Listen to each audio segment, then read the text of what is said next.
Page 15, the evening chanting. The English version. Achalon, you can remember? Good.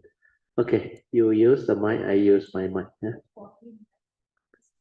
Page 14, sorry, yes. Yeah.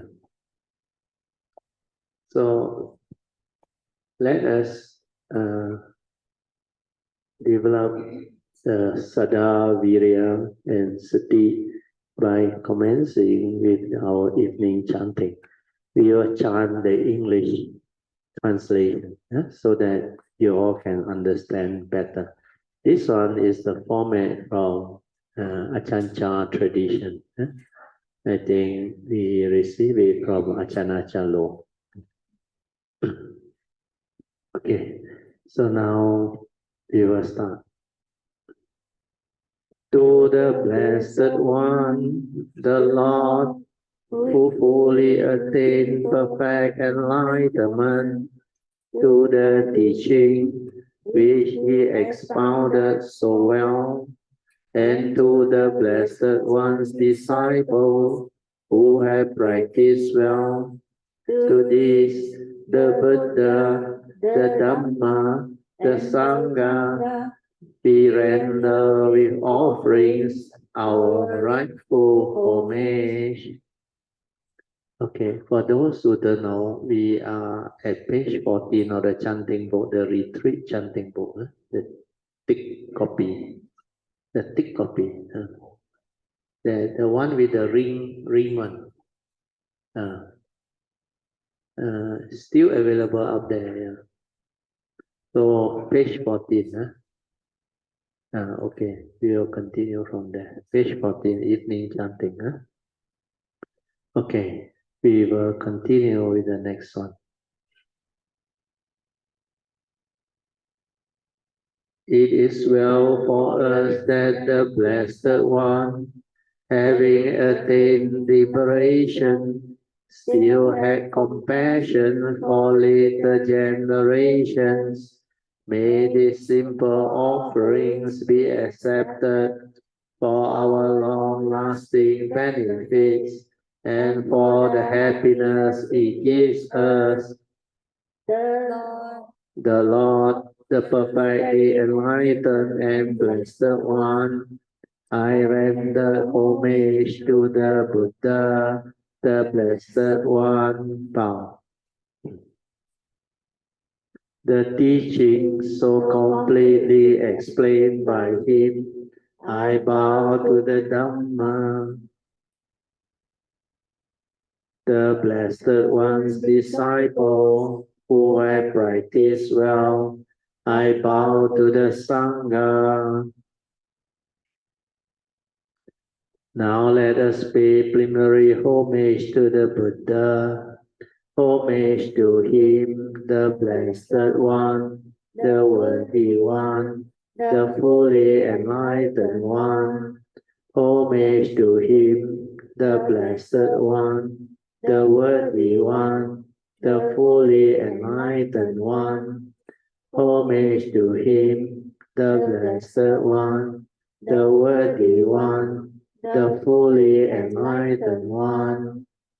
Now let us chant the recollection of the Buddha. A good word of the Blessed One's disciple has spread as follows. Reputation, sorry, we read again, chant again. The good word of the Blessed One's reputation has spread as follows. Such is indeed the Blessed One, the Worthy One, the perfectly enlightened ones, endowed with wisdom and virtue, the accomplished one, the knower of the world, the incomparable master or guide of those to be trained, teacher of gods and men, the enlightened ones, the Blessed One. Now let us chant the supreme praise of the Buddha, the truly worthy one, endowed with such excellent quality, whose being is composed of purity, transcendental wisdom and compassion, who has enlightened the wise like the sun awakening the lotus. I bow my head to that peaceful chief of conquerors, the Buddha, who is the safe, secure refuge of all beings. As the first object of recollection, I venerate him with bowed head. I am indeed the Buddha's servant. The Buddha is my Lord and guide.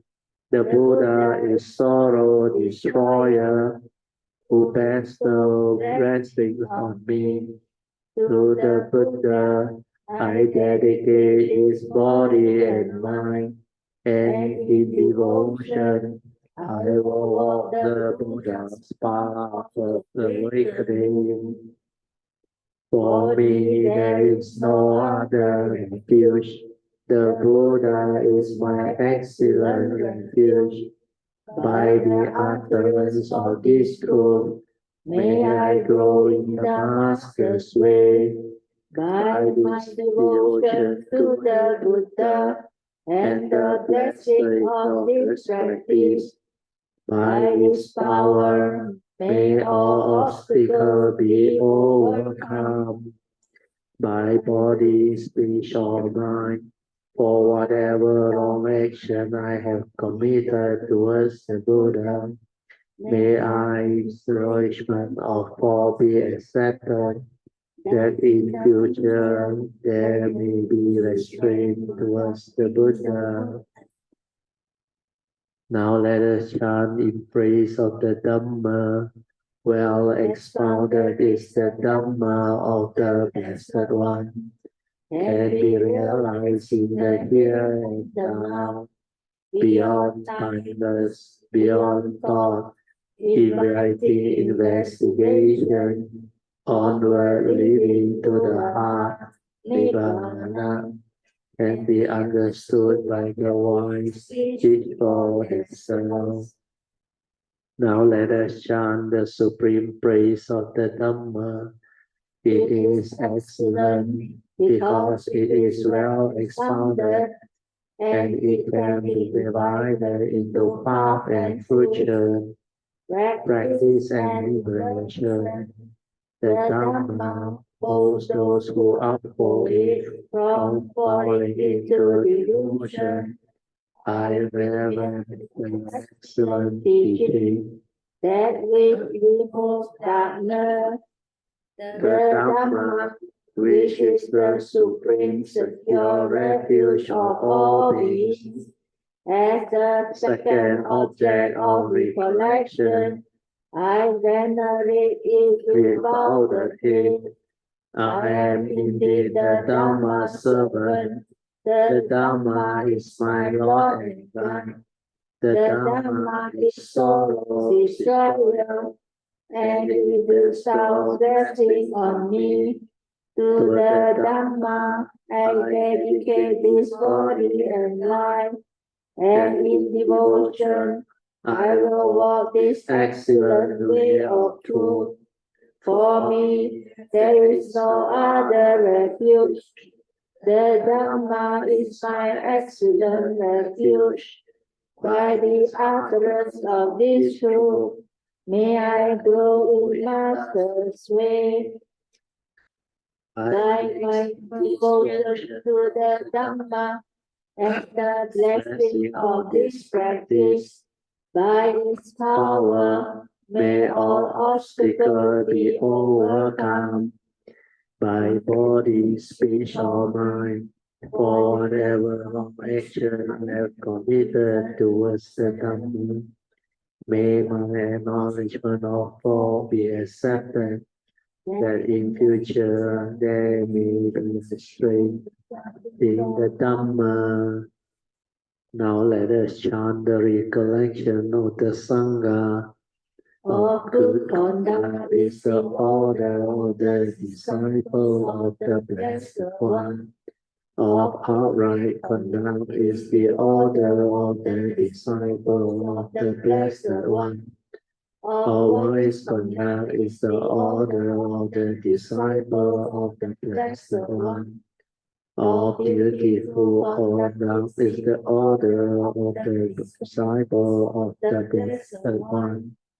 This order of the Blessed One disciples, namely the four pairs of persons, the 8 types of individuals, is worthy of offering, is worthy of hospitality, is worthy of gifts, is worthy of reverential salutation, is an incomparable gift of mercy to the world. Now let us chant the supreme praise of the Sangha, born of the Dhamma, that Sangha which has practiced well, the field of the Sangha, form of 8 kinds of noble beings, guided in body and mind by excellent morality and virtue. I revere that assembly of noble beings, perfected in purity, the Sangha, which is the supreme secure refuge of all beings. As the third collection, I venerately bow at him. I am indeed the Sangha's servant. The Sangha is my Lord and God. The Sangha is sorrow's destroyer, and he bestows blessing on me. To the Sangha, I dedicate his body and life, and in devotion, I will walk the well-practiced way of the Sangha. For me, there is no other refuge. The Sangha is my excellent refuge. By the utterance of this truth, may I go in the Master way. By my devotion to the Sangha and the blessing of this practice, by its powers, may all obstacles be overcome. By body, speech, or mind, or whatever action committed towards the Sangha, may my acknowledgement of God be accepted, that in future there may be restraint regarding the Sangha. Then we will do the closing puja. I think this one we will chant the Pali.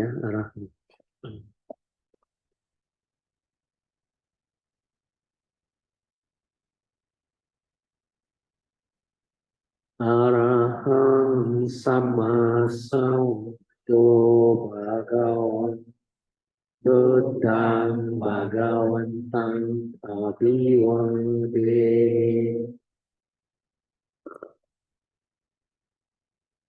Wakato Bhagavata Dhammo Dhammang Namasami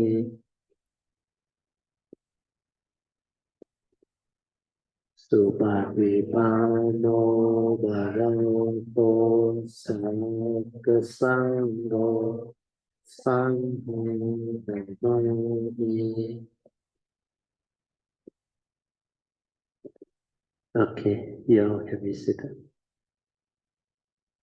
So you look at the program, we managed to stay back the 15 minutes, which is very good. So now exactly 7:50. So we will have 30 minutes of formal citation. I mean, this is to develop your inner awareness, awareness-based meditation. So 30 minutes, you all can actually develop it, stabilize it, so that you become different. So what I want you to understand is, the key understanding is the four support. Do you still need this? Don't need it, can rub off. So the four support, remember, first, relax. Okay? Relax is most important. You may think you understand the word relax, but you have taken already, the shot taken already. But you may not know that you still don't understand how to do it. The relaxation is not just relax. Because when you understand, you have to listen attentively to what it means and when to relax. So the first thing I always remind you is to relax into every mind state that arises. Can remember that? Means the mental hindrance like Zhou go through is the same. It's also the mind state that is with the mental hindrance, the duality, the like, dislike, the aversion or what. Whatever arises, relax into it. Means it can be pain, it can be sleepiness, love and torpor, or it can be an aversion, a dislike, which actually camouflages itself. Because it is your habitual tendency to react to something painful, unpleasant, that you doesn't like because you think this is not meditation. Like the mind that is sleepy or drowsiness. So when you confront all this, normal people who don't understand, they will have this thought which is completely wrong. This is not meditation. This is mental hindrance. What am I doing? So they fight it. They try to resist it, not knowing that the mundane mind that do this is creating more and more confusion and mental hindrance. And it will hinder you from entering the meditative state. So the first thing you have to do is to accept whatever arises. Like the Buddha said, whatever arises, there are causes and conditions behind. Means the causes and condition has already conditioned this mind state to arise.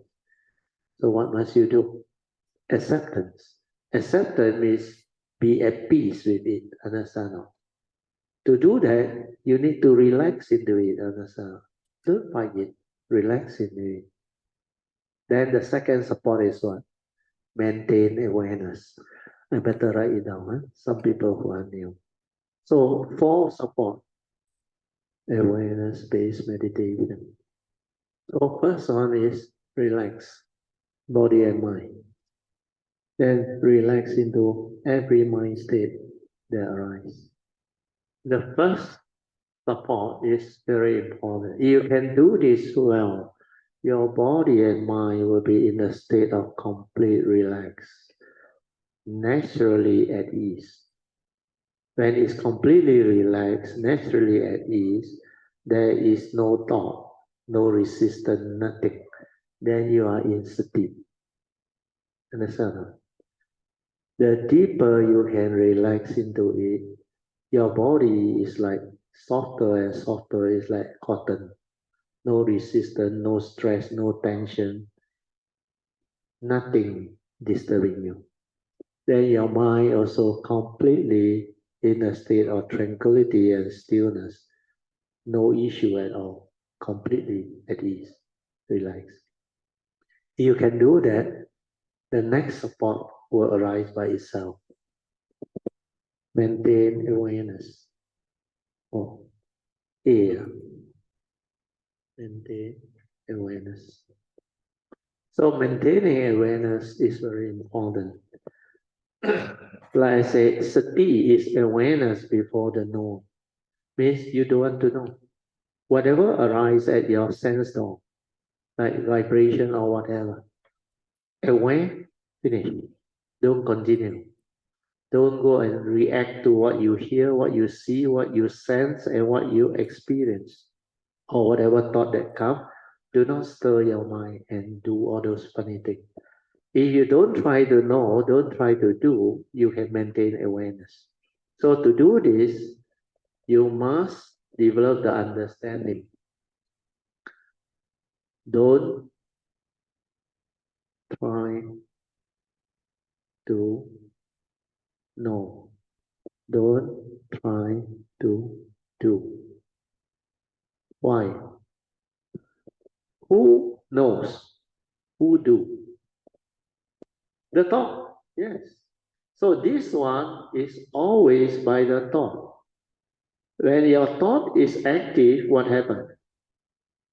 You are no longer aware.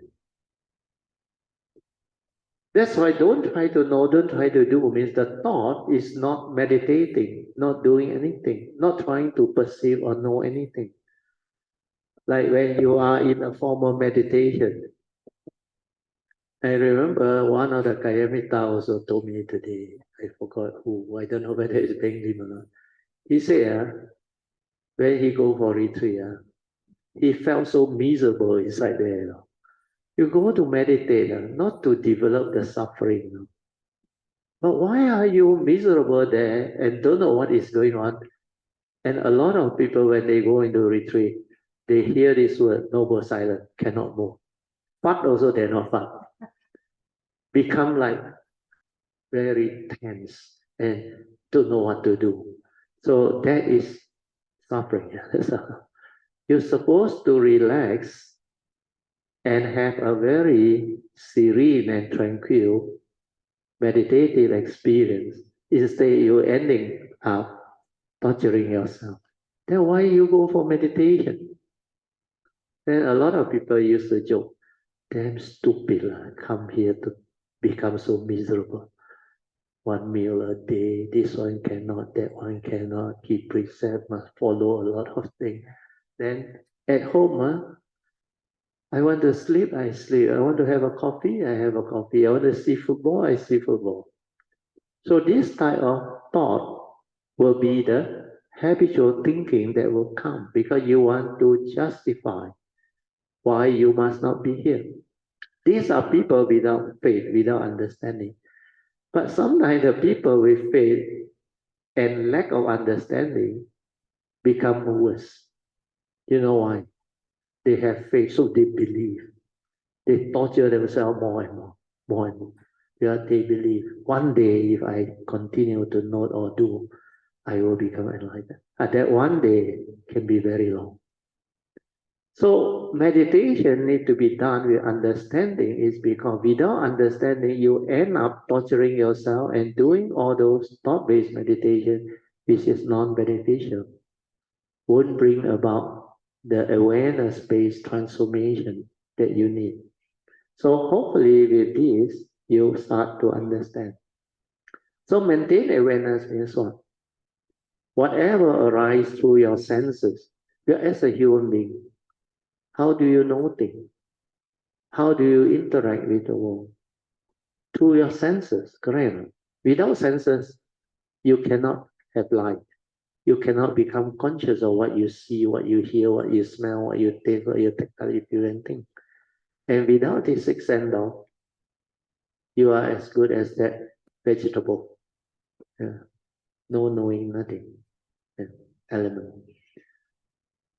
So to maintain awareness is not to create thinking, not to do, not to know.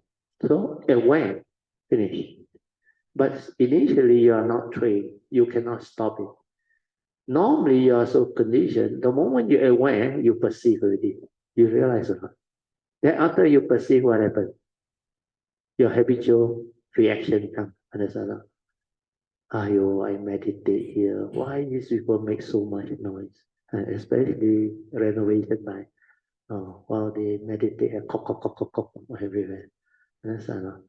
And sometimes they go to so-called vipassana meditation, not supposed to make noise.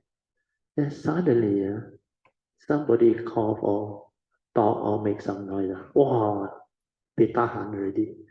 How can these people be so savvy? All this is the movement of thought, understand? Creating the thinking.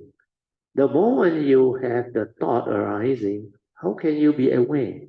This awareness is a mindfulness. So mindfulness is sati. Sati is awareness before the knowing, before the doing. So don't try to know, don't try to do is what maintaining awareness is. Means whatever arises, finish. You understand why it's finished or not? Don't say the word finish. Means the awareness that is aware, don't continue the thinking. Understand or not? No more. Understand or not? Aware, no more. It's just like the swimming, mind swimming method. Relax, then aware. Means your forehead there, you relax into it, you aware. Means what? Any tension, any tightness, any stress within, you aware. Understand? Or not? Then what you do? You must relax into it so that this tension, stress, or whatever, the lack of peace is gone. So when you relax, every mind state that arises, it will bring about the true mind. When you can relax into it, because all this mind state arrives through one dependent originating. Understand? When you have stress, when you are unhappy, when the mental hindrances are there, they arise. So in order to seize it, you must not fight it. Understand? You must relax into it. Relax means what? Don't resist, don't fight, don't do anything. Be with it. Like I always told Kok Lun, be with it means your awareness, relax into it. Means relax, aware. Aware, relax. Both also same. When you become skillful, these two become one. Understand? Relaxation and awareness become one. Then after that, no need to do anything. Where the doing, like you know, is always the thought. So the third support is stabilize this awareness. How do you stabilize it? Don't do anything. Continue to let it be. Aware, finish. Aware, finish. Aware, finish. Until that awareness become a part of you. When you do that, you don't arise the thinking. Understand? Means you are like the mind sweeping method, deconditioning your mind from the heedless thinking, because you feel and relax. Feel and relax. Feeling is a neutral state, pure feeling before it become mind state. Understand? Like and dislike, pleasant and unpleasant. But these are duality that move from pure feeling. That's why the enlightened being the Arahant, their feeling are pure aggregate, pure feeling, no duality. Understand? How can they maintain that state? It's not because they try to be in that state. You call it equanimity. Understand? Means no like, no dislike, equanimity, equanimous mind. That one arises through wisdom. Without wisdom, that final enlightenment factor, which is equanimity, cannot arise. Because that equanimity is born of wisdom, not born of a conditioned state of a mind in jhana or concentration. The fourth jhana in concentration, also equanimity as one of the mind state. But that type of equanimity is not an enlightenment factor. Understand that? So when you understand all this, then you can stabilize it by just continuing to relax, maintain awareness, until the mind, after a while, suddenly become very quiet.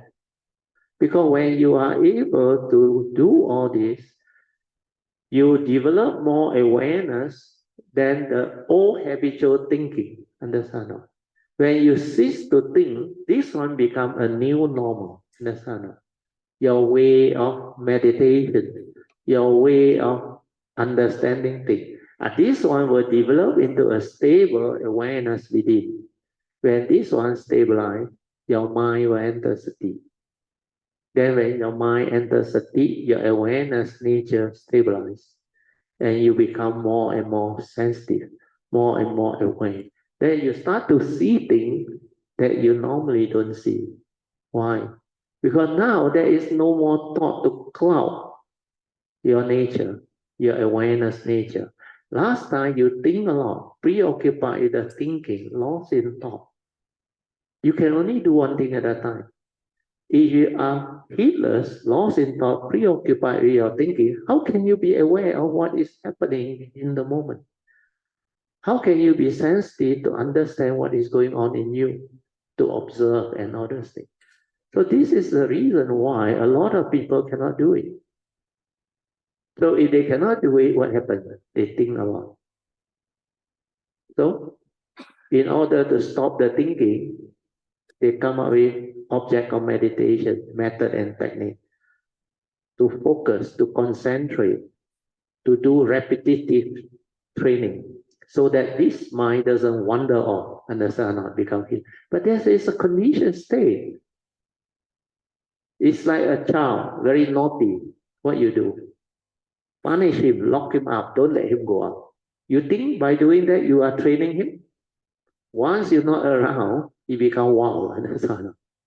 So the thought is the same. You cannot suppress the thought. You cannot control the thought. If you do all those energy field, thought-based,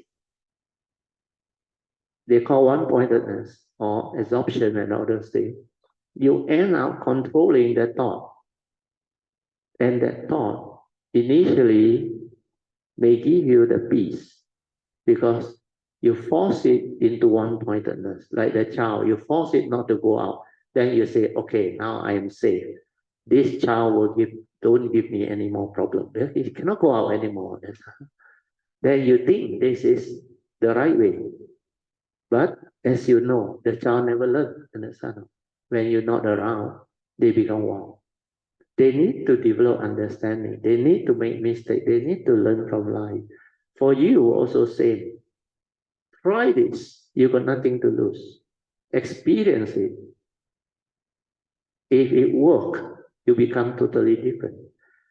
The other way to understand is when you go through what Bing Lim go through last time, miserable, sitting there, like restless, sleepy, pain, storm, and top of all this thing. I teach you one very good, I won't call it technique, a very good way to make you a lot better. Just forget about meditation. Just mindfully get out and go for quiet walk. Do you realize you go out for a quiet walk, your mind settles down so fast, where you don't do anything. You just be with nature in a relaxed, peaceful manner. Walk peacefully within an environment which is very conducive, like the temple environment, tranquil environment. The nature's energy, everything is very conducive. So you relax and just walk. You feel so much better. Rather than sitting there, don't know what are you doing, torturing yourself and becoming miserable. True or not? So awareness-based meditation is the same. When you do it correctly, when you understand, you become beautiful. Meditation is not something that you do to make yourself miserable. It's to let you understand that your natural mind is your true mind before the stirring, before the thinking, before the arising of thought. That is your true mind, your silent mind. You're supposed to realize that. Is that so difficult? That's why relax and don't do anything. My last guy say, relax, enjoy. You agree with him? Relax, enjoy. Which is true. Understand? When you relax and maintain awareness, actually you enjoy because peaceful, tranquil, still. Don't do anything. You understand? Okay, now meditate.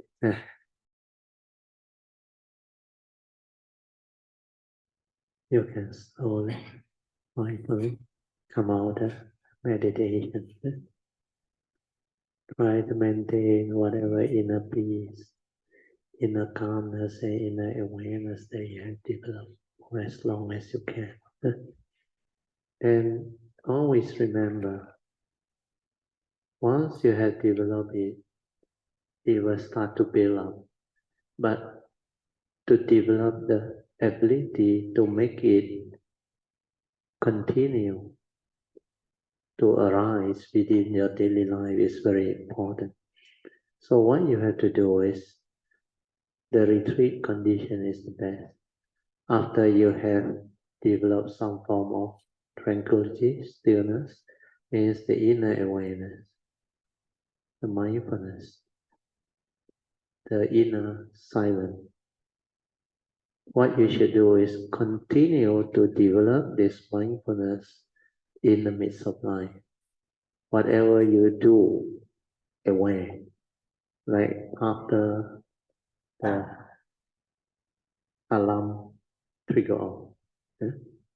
Don't be in a haste to come out of meditation. Aware. Aware of what? Your posture. Go back to Kayanupassana.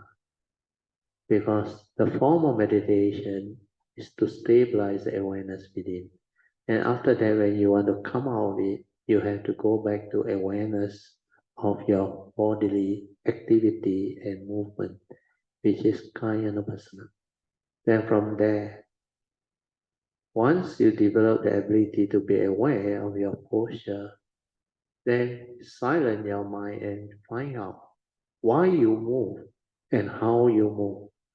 Is it because of habit, or your awareness is aware of the thing that trigger off that movement? You can find out. Don't believe what people tell you. Everything needs mental intention. No. Of course, the mental intention play a role, but doesn't mean that everything is mental intention. Like when you lie down, let's say you haven't gone to the toilet for a while, what happens is your bladder build up, understand? That tactile sensation, that building up, actually condition you to want to go to toilet, understand? It's not a mental intention, understand? It's your senses that trigger that thing. So don't believe what people tell you unless you can find out in your awareness-based meditation.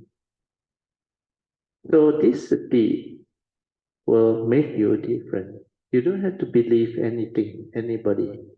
Like the Buddha said, the Dhamma is ehi paseko. Stand up to investigation. You can investigate in it. Then you will come to know you have control over your body. Means whether itchy or whatever sensation, you want to scratch, you can scratch. But if you don't want, also you can. You want to scratch also, you will move your hand mindfully, you will do it. Then when you are able to train yourself more and more with the awareness, then you decide. Sometimes the bladder, you feel the tactile sensation, you want to go. But no hurry, because you are still aware, mindful, then you can still develop the understanding. You can slowly move out from there. Then like the Buddha said, turning, stretching, moving, and how you come out of the lying down posture or sitting meditation, you're fully aware, understand? You have to do it until that kaya is a part of you. Until everything you do in the midst of life, the awareness and that kaya movement become one. In specific phenomenal awareness, like the Buddha said, standing aware, bending, stretching, turning, aware, blinking of the eye, aware. All this minute movement within your kaya, you must have awareness. Initially, is the awareness is from the heart, but later on, the awareness and the phenomena become one. We call it specific phenomenal awareness. Develop it. Okay? Then when you come up when you relax and listen. You become different again. You no longer like last time with the thought, with the conditioning, trying to listen. That one is thought-based listening, trying to get knowledge, understand, trying to remember what I say, trying to understand what is being said. Yeah. It's not to say you cannot listen to develop understanding. You can, but you must know how to listen with the silent mind, with the awareness, not from the brain here. Well, most of you, before you train yourself, before you have the awareness, the stability of mindfulness, you always put your attention at your brain. You don't believe me? You check. That everything is from the brain. You act according to memory. You act according to your views, opinion, conditioning, and belief system, your habitual tendency. But when you stay here at your heart, the awareness base, you don't do that anymore. You maintain awareness. Then the awareness, because there is no thought to distract you, the awareness becomes one with the phenomena. Whatever you do, your seeing is specific phenomena awareness in sati. Your hearing is specific phenomena hearing in sati. Your smell also same, your taste also same. Then everything that you do, like all your movement activity, is in sati. And that is how your mind enters sati. And you have to train that, develop it until it is your new way of living, of doing things. Then this one can become a part of you. Then when you have this stabilized and developed, this is what the Buddha meant by you become ever mindful. Then use it to meditate means constantly meditating. Then only you are heedful in the midst of life. Okay? Can understand? Yeah. How many of you able to relax today? Can, tell me? Sadhu. Who else? Very good. Queenie also can. Who else can relax? Good. Yoi. Anybody else? What about Casey? You cannot relax. Don't worry. Use the mic, don't worry. No. At the back, got one mic. For the recording, Casey, don't worry. For the record. You overeat. But never mind. What is important is, are you aware of what is going on? Why you cannot relax? Is it just because the thought tell you you eat too much, too full, and you cannot relax? Or are you really in the state of awareness finding out? These are two different things. The thought tell you one is that thinking, that conditioning, because you try to justify, you try to reason, you try to come up with answer. But when you are completely just relaxed and aware and find out, even you have the same problem, like you eat too much or what, then you will come to understand.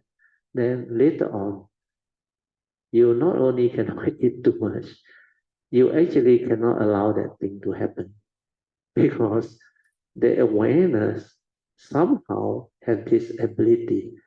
That's why I used to tell my wife and my daughter, nowadays I cannot eat unless I'm hungry and I need food.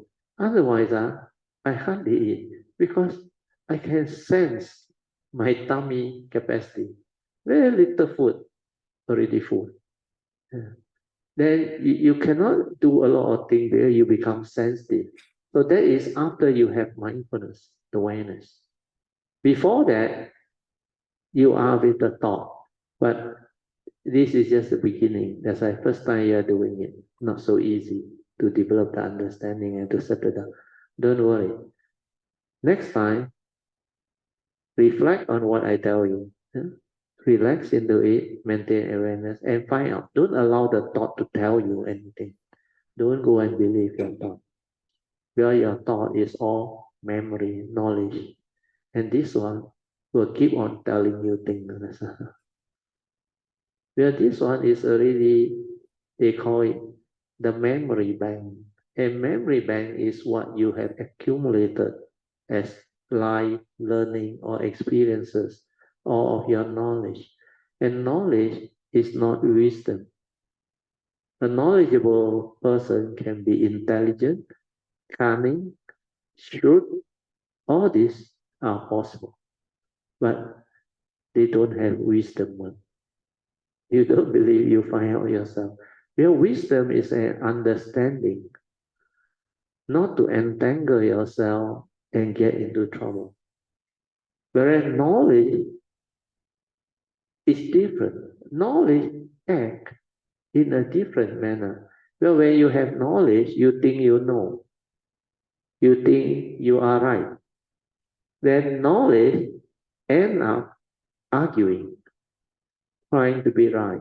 The ego is still there. The mundane mind, the egoic mind is like strengthened. Whereas the one with wisdom, it understands all this and it does not go after all this anymore. It is in a state of relaxed inner awareness that it can accord and flow, that it can see things as they are, it can accept the reality of the moment, then it will know how to act.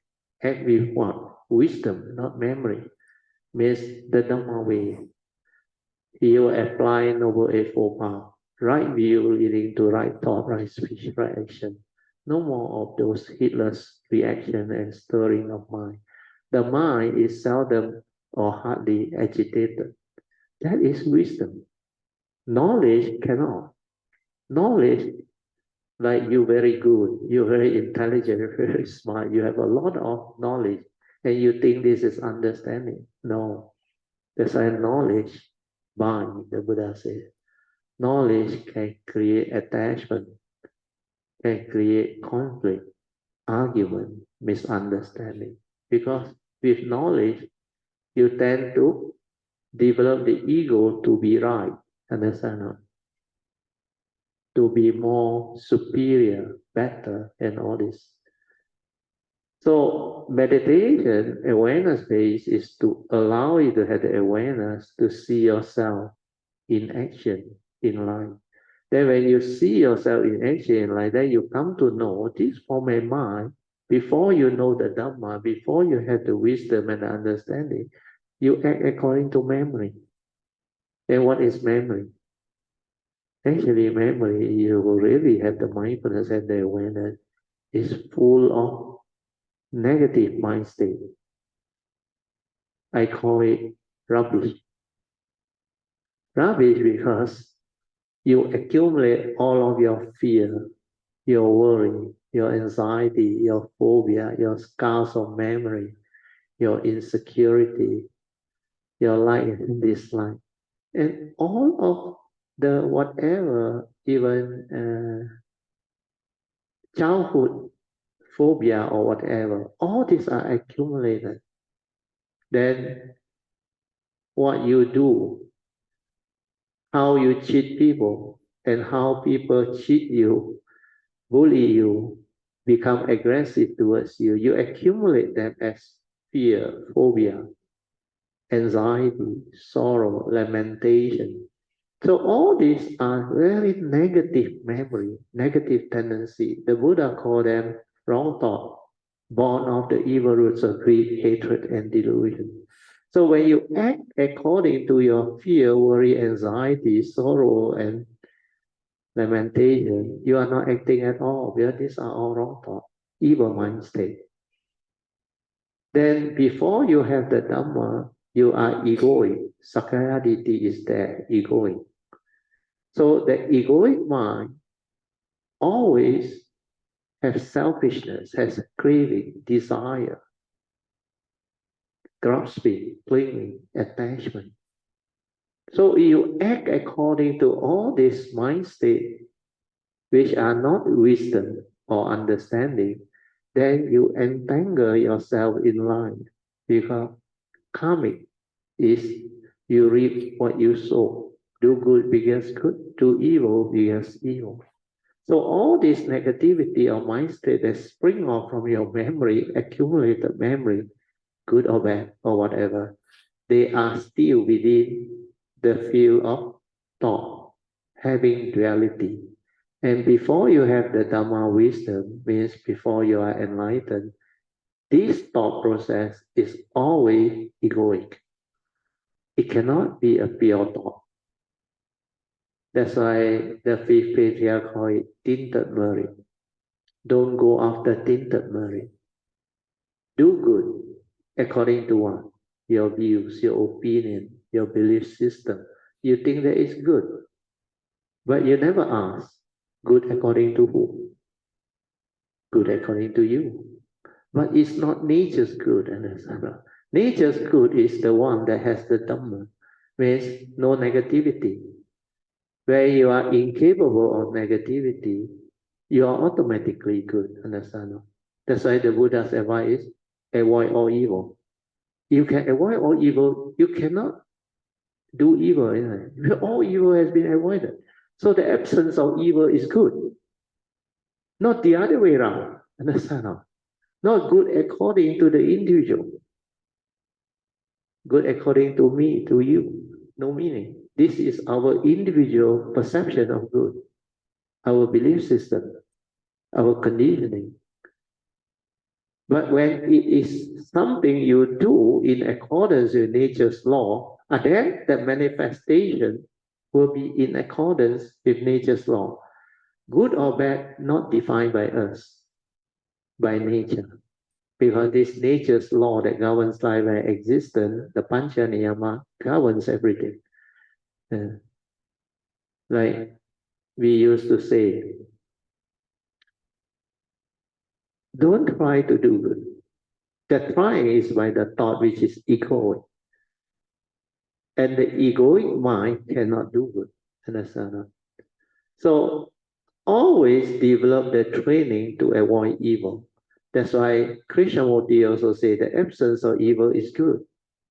The Buddha say avoid all evil. Sabba papasa akarana. Same meaning.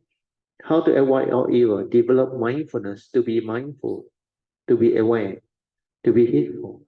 Then the Buddha say, I undertake the training rule to abstain from killing, stealing, misappropriating, sexual misconduct, all those things. How you train your mind to do this? You must have mindfulness to be aware of what is going on, how anger arises, how greed arises, how selfishness arises, how it conditions you into negativity, like to kill and to harm through your evil roots of selfishness, anger, hatred. So all this, when you start to see, then you start to inquire and reflect. As a living being, my life, I hold the key to my own life destiny. If I don't have this understanding, if I act negatively with the delusion and the evil root, I will fall. I will develop karmic negativity. Then I will be entangled. Then my life, like the Buddha said, you are born of your karma, heir to your karma, conditioned and supported by your karma, will be the outcome. And in the teaching, Dhammapada verse 1 and 2, the Buddha said it very clearly. He said, our mind is the forerunner of all things. Mind is she. When mind arises, all things arise. Both verse 1 and 2 say, if you know this, he said, if you act, speak, and think with a heedless mind that has the evil roots of greed, hatred, and delusion, what will happen to you? Suffering will follow you. Like the wheel that follow the ox of the cart. You don't have to believe the Buddha. You go and find out. You act, speak, and think with a heedless mind, with the evil roots. Means you don't train yourself to be mindful, to be aware, and you don't train yourself to understand what constitutes evil. Then how come it conditions negativity of karma, evil deeds that brings about evil effect? Then how it conditions the individual suffering. So all this is very clear. Then the Buddha under Dhammapada verse 2, he said the same thing. Mind is a forerunner of all things. Mind is chief. When mind arises, all things arise. Therefore, take care of mind. So he said, if you were to train your mind to be aware, to be mindful, to be heedful, then you act with the Dhamma understanding, free of the evil roots of greed, hatred, and delusion. Happiness will follow you, like your shadow that never leaves you. So this is the teaching, understand? Without mindfulness, without awareness, you cannot undertake the training rule to be aware and to avoid all evil. Do good, purify the mind. So the teaching, when you understand, becomes different. It's no more a knowledge. It's something that you understand. You cannot act according to memory anymore. Can you all follow? This part is not easy to understand because since birth until now, most of you without the Dhamma understanding, before you awaken, your only instrument to act is your thought, and it's always at the memory. You don't believe me? You check. You are always up here. And you know, my last guide said, when you are here, before you become enlightened, that is hell. You are in hell, creating all the heedless thinking, the evil roots and everything. You may have some form of goodness or wholesomeness, but these are tinted merit, not pure merit. Pure merit means free of all the evil roots of greed, hatred, and delusion. So maybe through your knowledge, you have Dhamma knowledge. Hey, you say, I must keep my precept. I cannot cheat, I cannot kill. Okay.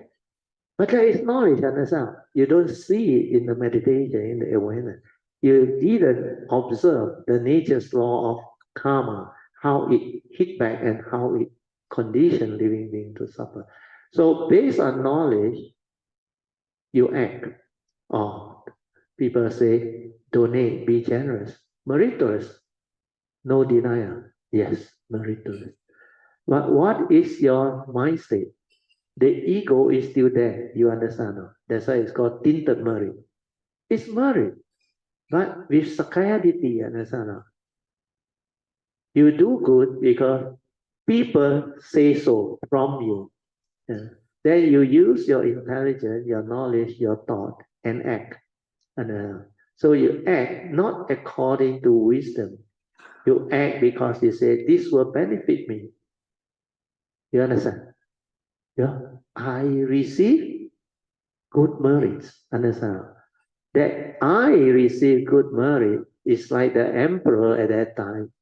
When Bodhidharma was there, he said he donated the temple, the monk, the translation, everything. He said, how much merit have I developed? He expect Bodhidharma to say, oh, okay, or emperor, you have developed a lot of merit.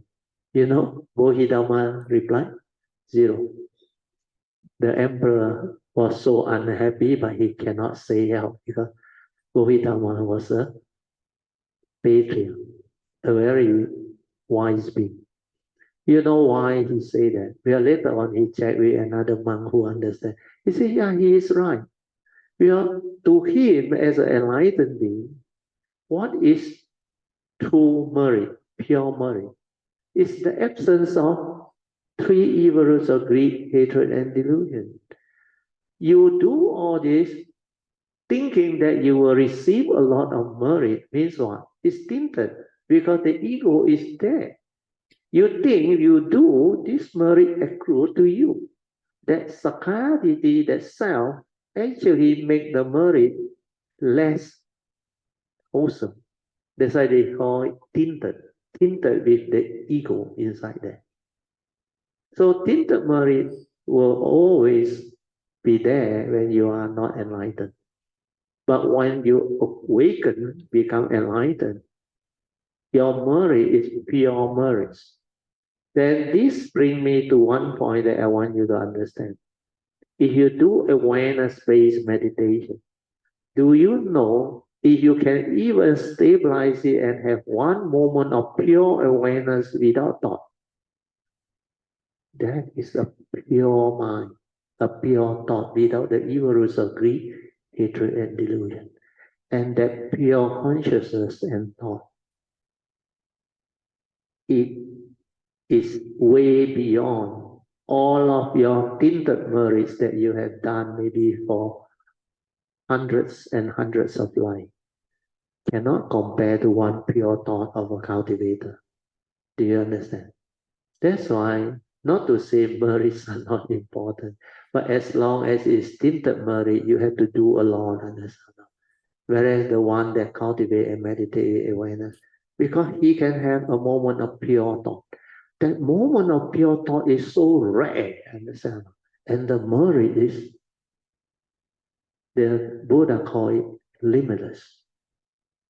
So all this understanding will lead you to the point that you must develop the faith to cultivate this awareness within.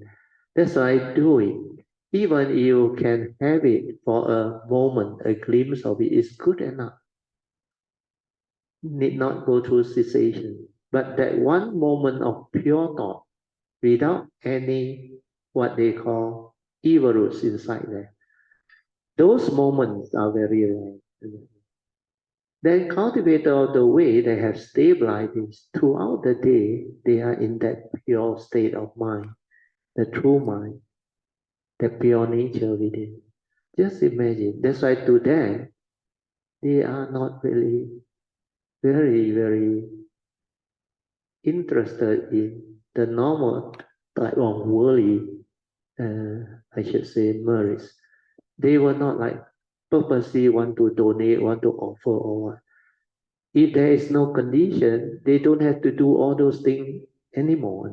But when there is condition, they still manifest, they still make offering, they still rejoice, they still help people. That is what the understanding is. So when you truly understand what you do without understanding and with understanding is world apart, totally different.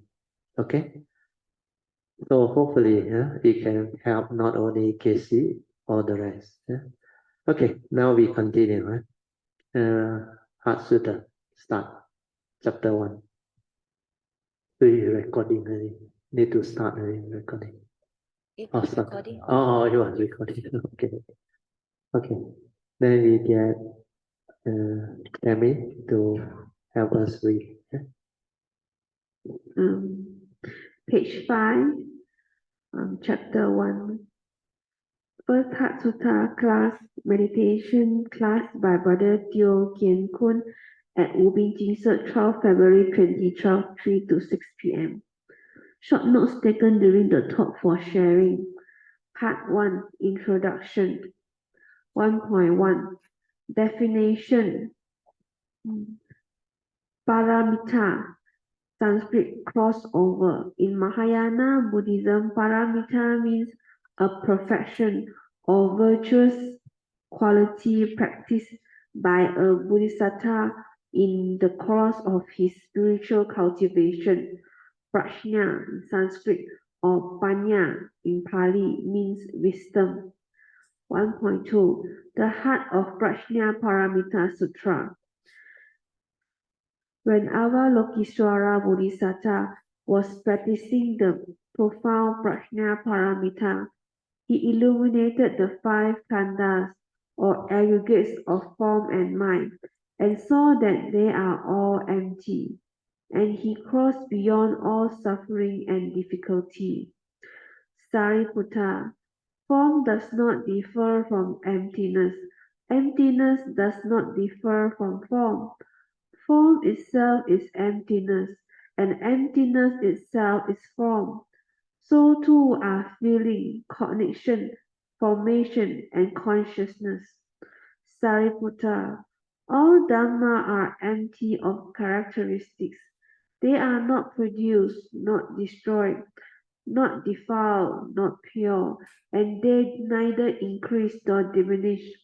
Therefore, in true emptiness, there is no form, feeling, connection, formation, or consciousness. No eyes, ears, nose, tongue, body, or mind. No sight, sound, smell, taste, object of touch, or Dhamma. No feel of the eyes, up to and including no feel of mind consciousness, and no ignorant or ending of ignorance, up to and including no old age and death, or ending of old age and death. There is no suffering, no accumulating, no extinction, no way, and no understanding, and no attaining. Because nothing is attained, the Bodhisattva through reliance on Prajna Paramita is unimpeded in his mind. Because there is no impediment, he is not afraid, and he leaves distorted dreams thinking far behind. Ultimately, Nirvana. All Buddhas of the three periods of time attained Anuttara Samyak Sambodhi through reliance on Prajna Paramita. Therefore, know that Prajna Paramita is a great spiritual mantra, a great bright mantra, a supreme mantra, an unequaled mantra. It can remove all suffering. It is genuine and not false. That is why the mantra is Prajna Paramita was spoken. Recite it like this. Gate gate para gate para samgate bodhi swaha. Okay, thank you. So this is the actual Heart Sutta English translation. Yeah? The Mandarin one, if you know Mandarin, is more meaningful. Yeah? But if you really meditate and penetrate, the English translation also good enough. Yeah. This one is by far the more accurate one. But this one is from Master Hua, yeah? The city of 10,000 Buddha, actually. He is supposed to be one of the patriarchs from the Mahayana tradition. After Xu Lao Hesang, the monk that lived until 120 years old, the legendary master of China, he was the one that actually built up Buddhism, Mahayana in China. And he actually coordinated all the Mahayana tradition, including the Tibetan tradition, into one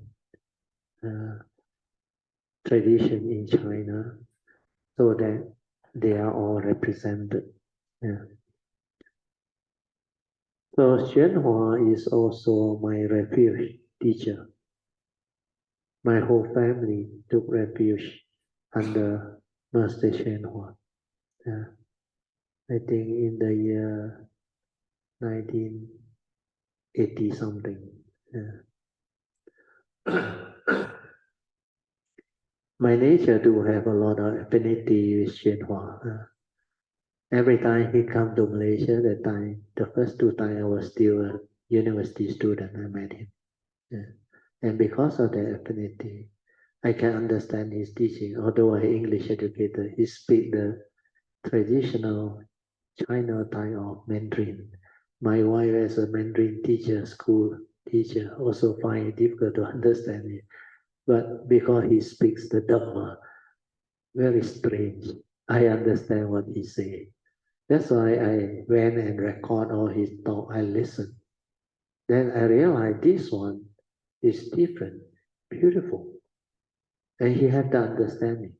That's why I decided to take refuge, and my whole family took refuge.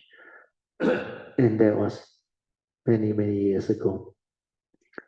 And because of that, I managed to get all of his English translation from the United States. But my brother happened to be an electrical engineer. He was posted there to by the company to attend. I think they call it certain period of training or whatever. And I said, "Oh, you are going there?" He said, "Yeah, California." I said, "You go there and help me do one thing. Buy whatever English translation you have." So he bought all of them and shipped it back to me. Cost me $1,000 over USD, not ringgit. That time the Surangama Sutta not completely translated yet. Or not completely translated yet. Then the Surangama Sutta very funny. The first copy that was translated, volume 1. I was working in KL actually, in one of the university. Then this salesman come and want to market to me the tennis court surface that time. Was very new, very beautiful tennis court. Then he very patient, Well, I got instruction to my secretary. Salesman, don't let them see me. Then my secretary also feel funny. He come and talk to me. He say, "Mr. Teo, this person very patient. He came 7 times. He just plead to me to see you." Then my secretary asked me, "Will you see him?" Huh? I said, "Got such person, 7 times, so patient." I said, okay, I see him. The moment he came in, a young chap, a young guy, but the hair like Jayanta like that, very Jayanta. Oh, resting, okay. Shave. Then I saw him. I said, "Okay, I heard you got something to promote or market to me." I said, he said, yeah, Mr. Teo. Then he saw me with the yellow string. That time, 1989, I already have the Dhamma. I already understand. I connected already. But I try not to create unnecessary karmic for people who don't know me to say the wrong thing and hit by the karmic. So I purposely wear the yellow string. Where Vesak day you go to temple, Brickfield, they give you the yellow string. So I purposely wear that. Hey, he was so observant. Hey, you are Buddhist? I say, yeah. I say, how you know? He said, I saw your string. Oh, I say, yes, I do. Then you know what he said.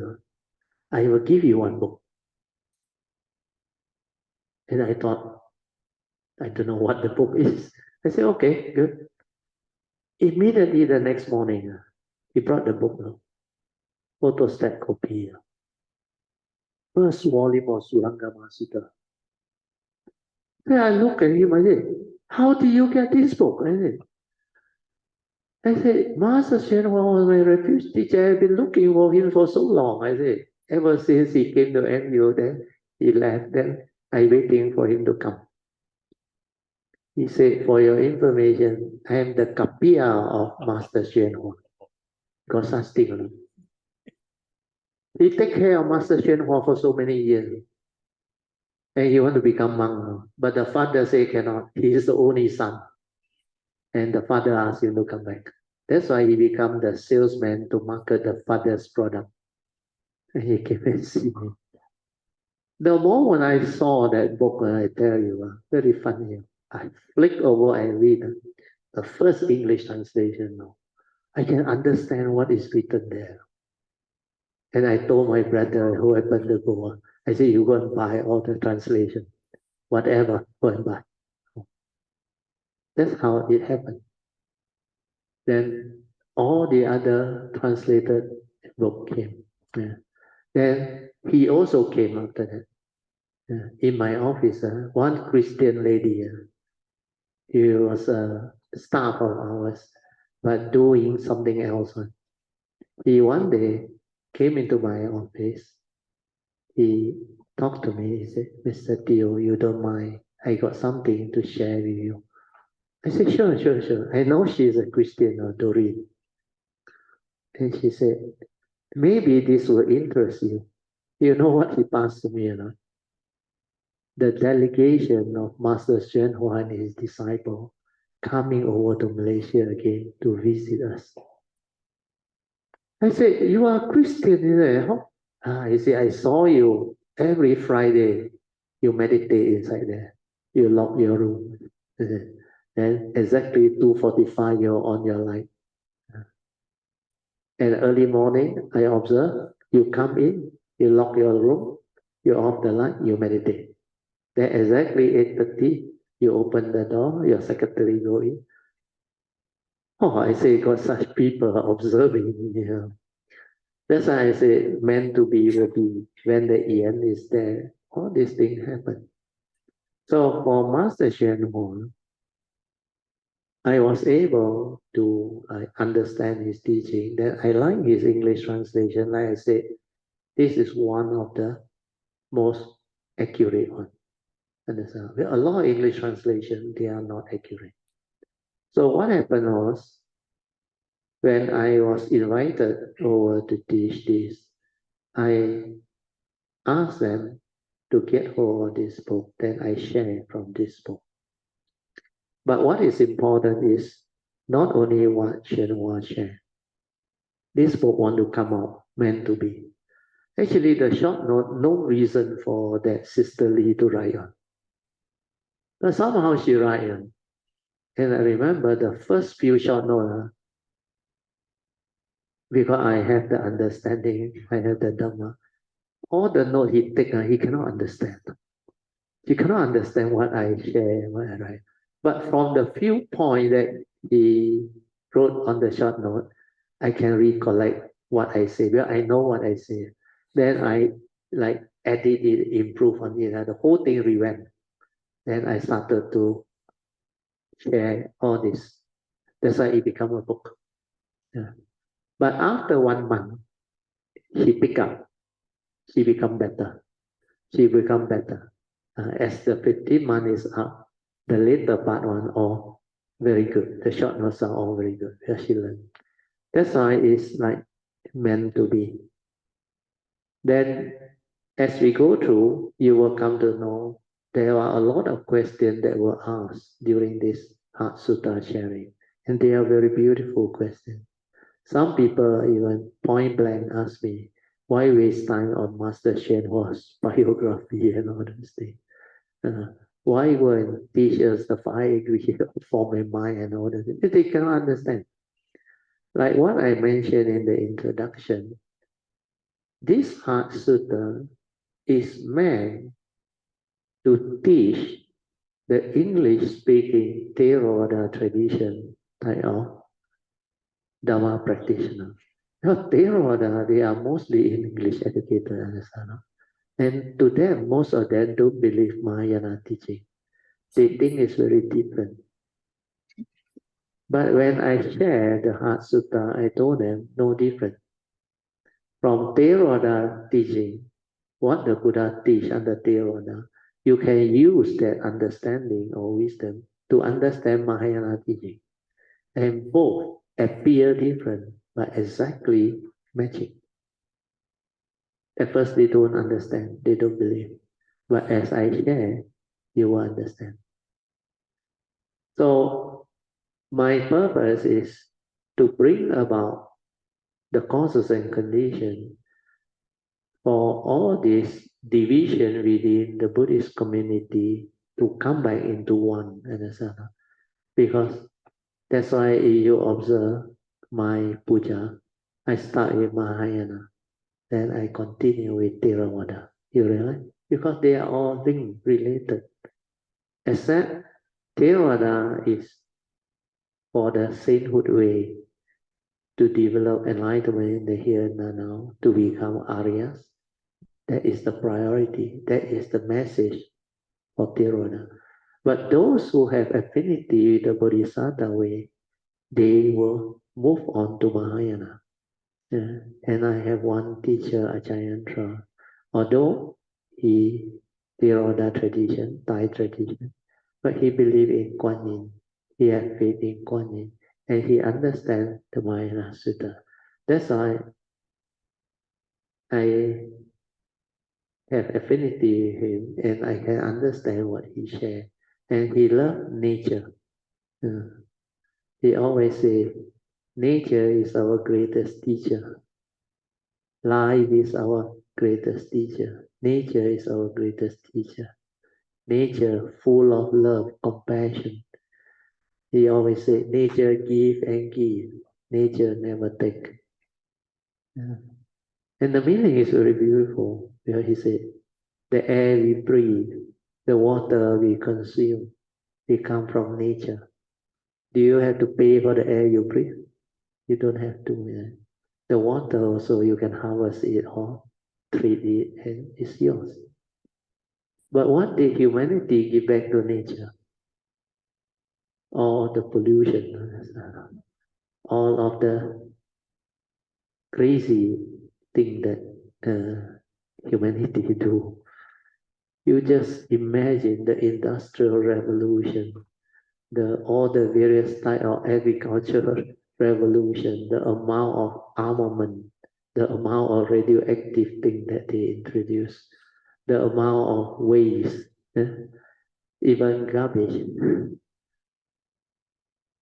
The way we pollute our planet, I tell you, we are joking it.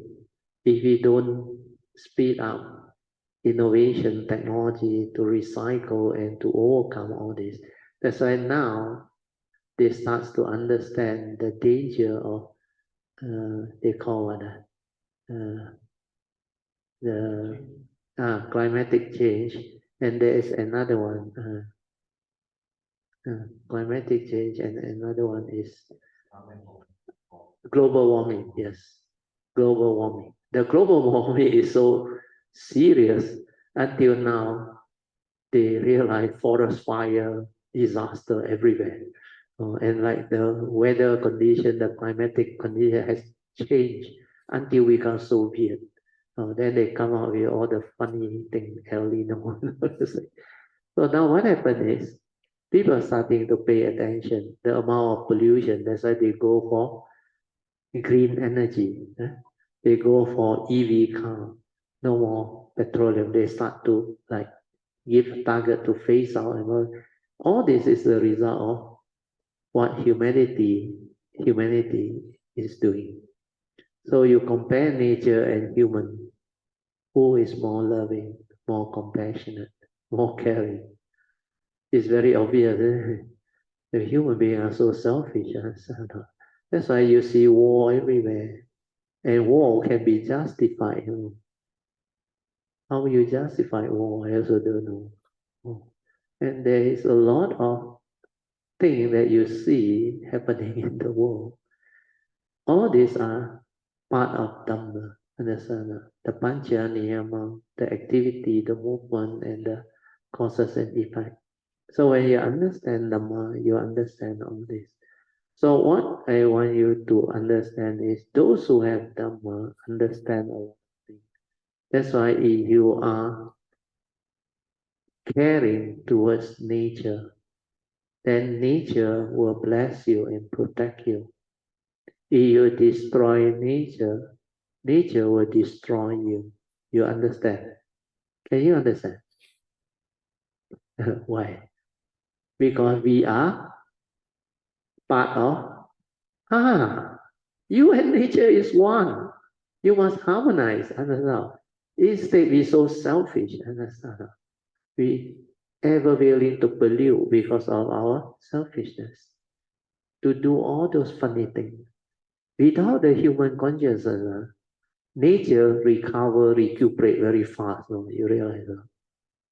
But because of human consciousness, it created this distortion. You have your karmic consciousness, you have your whatever chitta niyama, law of mind, mental consciousness. Then you have your what they call physical law, physics and holistic chemistry. Then you have your biological order, Uttu niyama, Bija niyama, together with Karma Niyama, Chitta Niyama, and Dhamma Niyama. These are the 5 universal order, the Buddha said, that governs life and existence. So he called the Pancha Niyamas. Niyamas are orders that governs life and existence. So scientists understand physical law of nature, the scientific law, biological order of nature. They break through these 2, nature's law. That's why they progress and they become so advanced. But at the same time, the side effect, the byproduct is pollution. Understand? The more they know, the more they don't know. And the more they know, the more problem they create. You realize that? So it's just like in life, in existence, when you don't know the complete understanding through the Dhamma way, you only specialize in certain specific area. What you specialize in can actually create a lot of side effect or what they call negative effect on the environment and the totality of human consciousness. So having limited knowledge compared with wisdom and understanding are 2 worlds of a different type of understanding. Without Dhamma, without totality of understanding, you cannot reverse all this. And to reverse all this is not easy. With the numbers of human beings on this planet that has the Dhamma and the understanding is so minute. The majority of it is thought-based, knowledge-based, technological, scientific, then religious, selfish, and all that. That's why the whole collective consciousness is now very complicated. Yeah. But don't worry. Huh? Things is just the way it is, like the Buddha said. Let things be. You will evolve, you will move. I like what J. Krishnamurti said. For the world to change, the individual must change. You agree or not? Why? Because we are the collective consciousness of the world. The summation of all the living beings, not only human beings, become our planetary consciousness, the totality. If this totality don't change, the planet consciousness cannot change. That's why the individual must change. Means what? Like the Buddha said, he can only show you the way. You have to cultivate yourself, realize yourself, and change from within.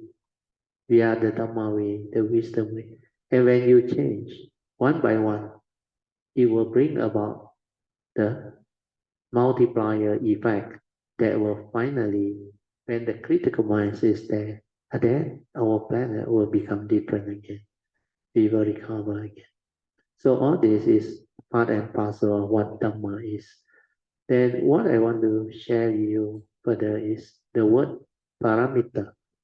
Paramita is perfection or virtue, a very virtuous quality.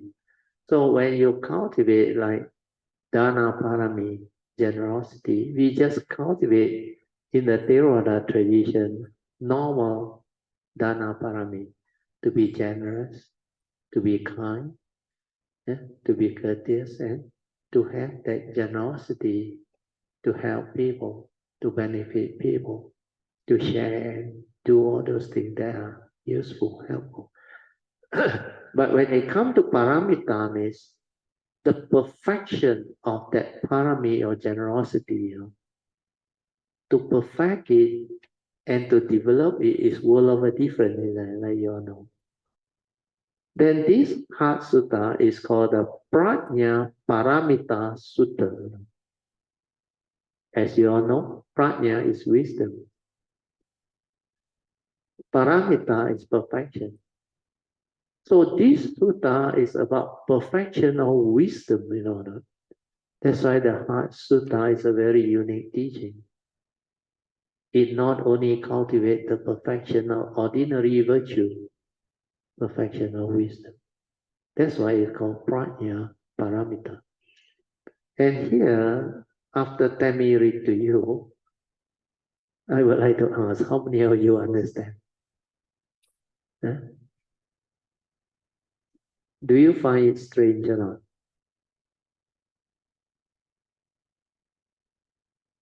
Did you heard what she said or not? When Avalokiteshvara Bodhisattva was cultivating the word they use practicing, the profound Prajna Paramita Sutta, he illuminated what? The five khandhas, the five aggregates of form and mind, and saw that they were all empty. And he crossed over beyond all suffering and difficulty. This is the first noble truth final summary, understand? The Buddha said, in short, it is due to living beings, sakkayaditthi, self-delusion, that condition them to grasp at the five aggregate of form and mind that he called dukkha, suffering. Whereas Kuan Yin Bodhisattva, after he meditated, when he illuminated the five aggregate of form and mind, you know what is the word illuminated or not? You think he bring a light and illuminate it? Huh? What is that illumination? He developed the true mind and the sana, the awareness nature, the silent mind, and it insight into the five aggregate. That's why it's like illuminate. It's like insight, awaken to it. Then what happened? What did he found? Huh? What did he found? That they are all empty. 五蕴皆空. You heard of this? The five aggregate of form and mind are empty. That's why he crossed over and free. And so easy. I already explained to you just now. It's the physical body you make our only element. Go the way of nature. How can it be you? That is impermanent, not a permanent and changing entity. Go the way of nature. Means it's not what you think, not you. Empty. And if it's empty, like I say, you come empty, you go empty. In between, you fight over emptiness. Become miserable over emptiness. Understand? That's how the world get into trouble. The conflict, the misunderstanding, the war, the suffering, the misery. So all this are profound understanding. That's why they cannot understand. They say, why you teach the five aggregate and all those things? And to them, a lot of them, Theravada tradition, they say, the five aggregate only mentioned, but never taught.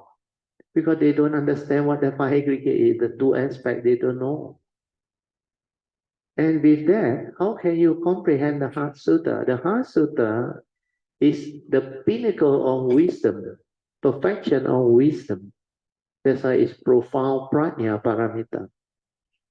So how can you understand this when it is speaking from that enlightenment which is beyond thought, beyond mind?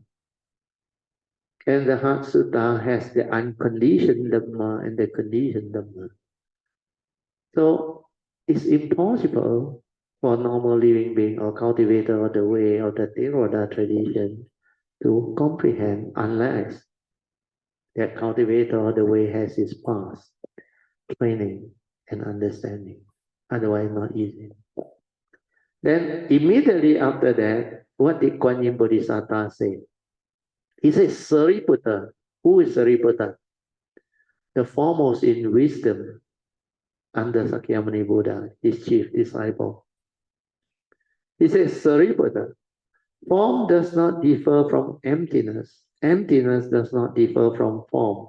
For form itself is emptiness, and emptiness itself is form.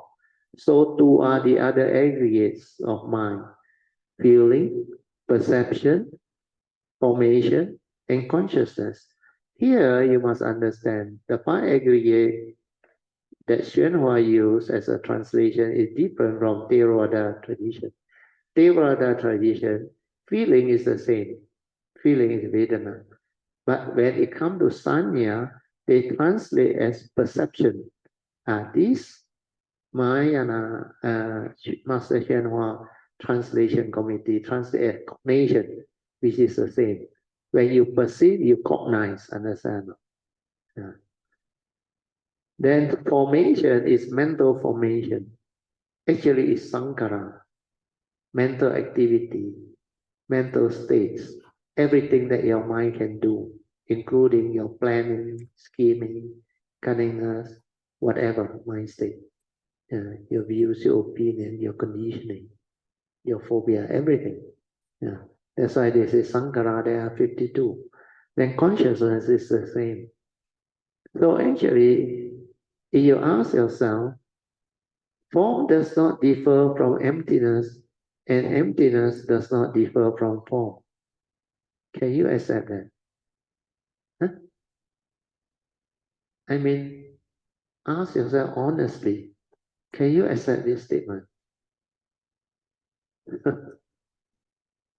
Anybody want to try? Yeah, you try. Why you say yes, Queenie? No, the mic. Yeah, you try, Queenie. Yeah. When you say form is emptiness, emptiness is form, there's nothing. But the word, be more specific, the word is form does not differ from emptiness. It's no different. Why no different? Because it's the same, I think. When you say I think, means you don't know. You see, form is anything that is solid, isn't it? True or not? Anything that has element, solid. Then what is emptiness? Emptiness, nothing. Nothing. Then how can the two be the same?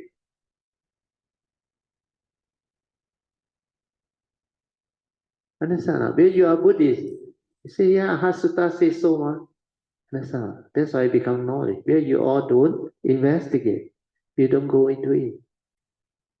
Form arises because of perception. The perception of mind make it unreal. Understand? Because how do you know form? Through perception. And what is perception? It's just a mind aggregate. Understand? Mental. This one is empty, nothing. Understand? The knowing of it is through the mind, which is not solid. Understand? That's why, in a way, form does not differ from emptiness. But this is not the correct explanation. The correct explanation is when you are mindful, aware, you go beyond what he shared. You see, let me draw for you. No need to run. No need to run. Continue. You say, let's say you have a box. So this is form, isn't it? Correct or not? Yeah? Before the form arises, before this form arises, what is it? It's just empty space, right? Then you put in the form, because you can perceive the form, you say this is form. But originally, it was what? The empty space, right? So that's why the Sutta says, form does not differ from emptiness. Emptiness does not differ from form. And this is the real understanding. Then, the meditative understanding is, how do you know form? Again, it's by perception. Understand? So what the Buddha did is, he told the monk, you remember? He said, look at the block cut. So the monk all said, yeah, blockade. Okay. Then what did the Buddha say? Dismantle them all. Every part, take it down. Then he asked, where is the blockade? No more, isn't it? Gone, isn't it? Then assemble it back. Arise already. You don't just nod your head. What do you understand from there? No. No. You see, the blockade, they come about because of all the parts coming together, isn't it? That's why it's condition arising. You understand now? You understand now? When the parts are there, the conditions are there, it arises. Why? Because you give it a name, a concept, and it performs a function.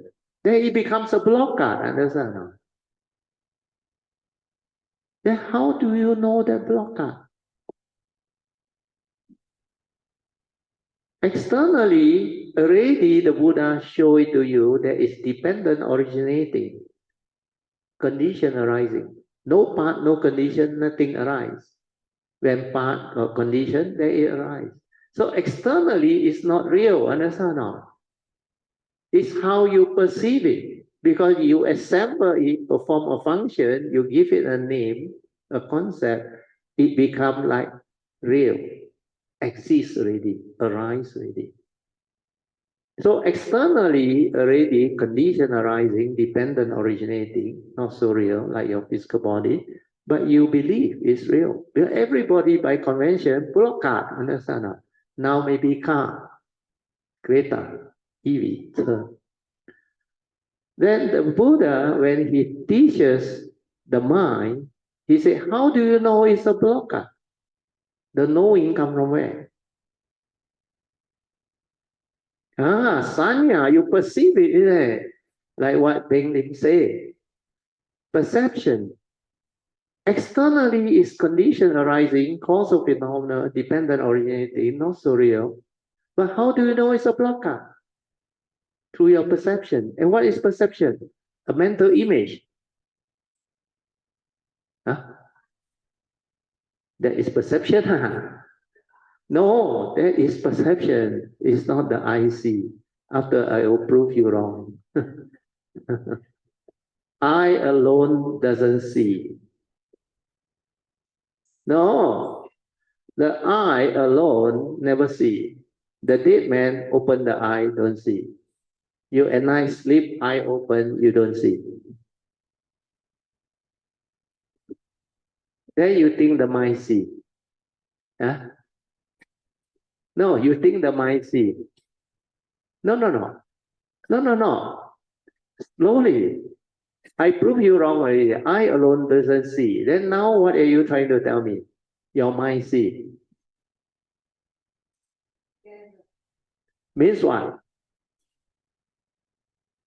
Means what? Like the blockade lah. Ayo, nothing to do with perception. Like the blockade lah. There must be causes and conditions for seeing consciousness to arise. Understand or not? The condition must be there. Your eye must be functioning. Understand or not? Then there must be a mind. Otherwise, the blind man don't have eye. Does he see? You say he cannot see. Are you sure he cannot see? Do you know one of the disciples of the Buddha, divine eye, Anuruddha, was blind, and she can see the universe clearer than the mango you hold in your hand. Blind people cannot see. Consciousness can see, understand? Awareness can see. You are limited to your senses. Whatever your senses cannot understand, you say don't exist. Come to that later. So, externally, the blockade not so real. And how do you know it's a blockade? You perceive it through the mental. It's just an image. It's even more unreal, isn't it? True or not? If it's even more unreal, then why do you grasp onto it, cling onto it, and give meaning and fight over it? This shows to you the unreality of form and mind. External form, not only the blockade, all external form that you perceive, this building, all of your seeing, conscious, hearing, smell, taste, tactile, they are not real, illusionary. Because they are dependent, originating, understand that condition arising, cause of images come and go inside here. How real can it be? Then why do you foolishly, deludedly grasp and cling and give meaning? Ask yourself.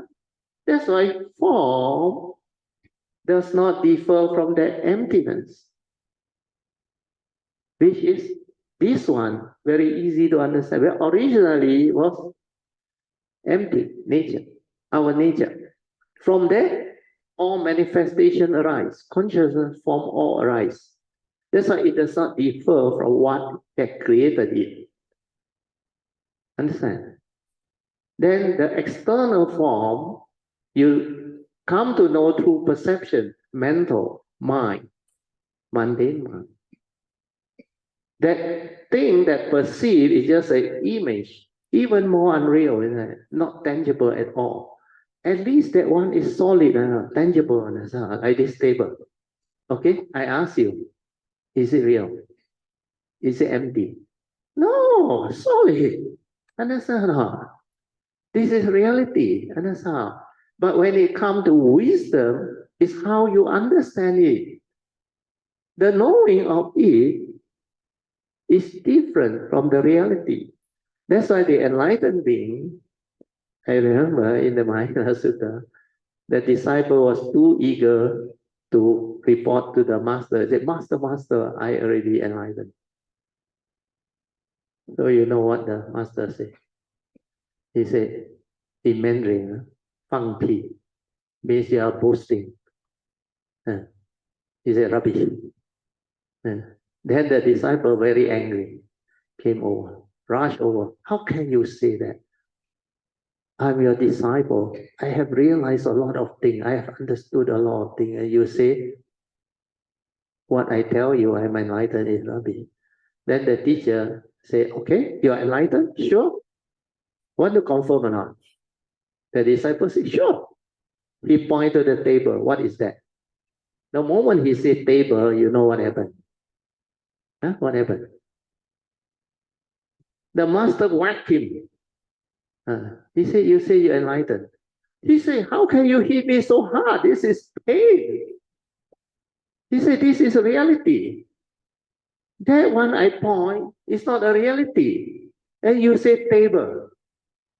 You remember the Surangama Sutta, what does it say? Perception of form is consciousness. Your mundane mind create one. Whereas its non-perception is when you don't perceive means what? Aware, understand? When you are aware, you see things as they are. No word, nothing. That's why kan san, pu si san, understand? No? When you perceive, there is consciousness. There is the mundane mind. There is not the true mind. There is not reality. That's why Mahayana is not easy to grasp, but it's no different from Theravada understanding. But you also conditioned by the knowledge that you have of Theravada teaching until you can understand all these basic Dhamma. Can follow? So now, Heart Sutta, correct or not? Form does not differ from emptiness, and the emptiness does not differ from the form. Why? Because form itself is actually empty. Like the second aspect I explained to you. That's why you have to learn to see form. The unreality of form. Then only you can see beyond form. To realize its characteristics of impermanent, empty, unreal. Then once you see beyond form, what do you see? like as a human being. If you perceive my external form, what you see, you will have a lot of problems. Where your consciousness will define me as what? Brother Theo, male, Chinese, 70 years old. Understand? All this create division. Understand? Is this me? It's not me, because you look at the external form. Then you see I'm dressed like that. So simple. No title, no robe, nothing. Then he said, lay person. How can a lay person understand more than the monk who renounce and go full time? Very logical, eh? Why you shake your head? Most people will say it's very logical. You got no title, nothing. You're just a lay person. Because they look at the form. Understand? But you don't look at the form. You listen to me and develop the understanding of what I share. Then whether I wear what, not important. Truth is truth. It stand up to investigation. This is the understanding. Don't be culpable anymore. Understand? So understanding all this is very important.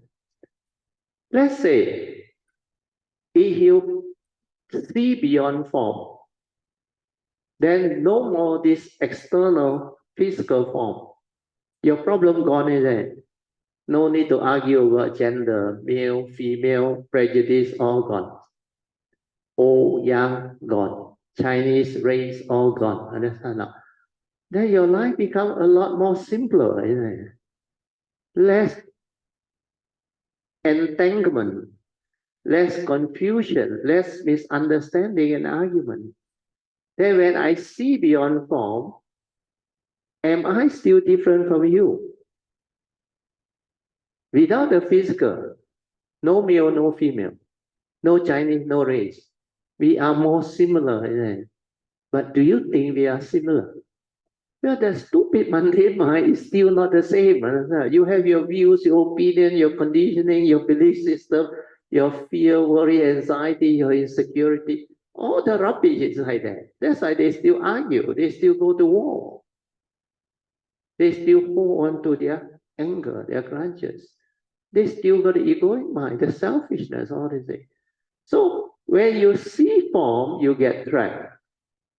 When you see beyond form, you got less problem, but you are also trapped at the mind.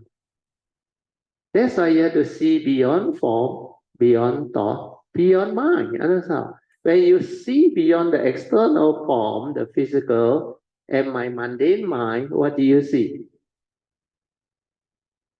What do you see?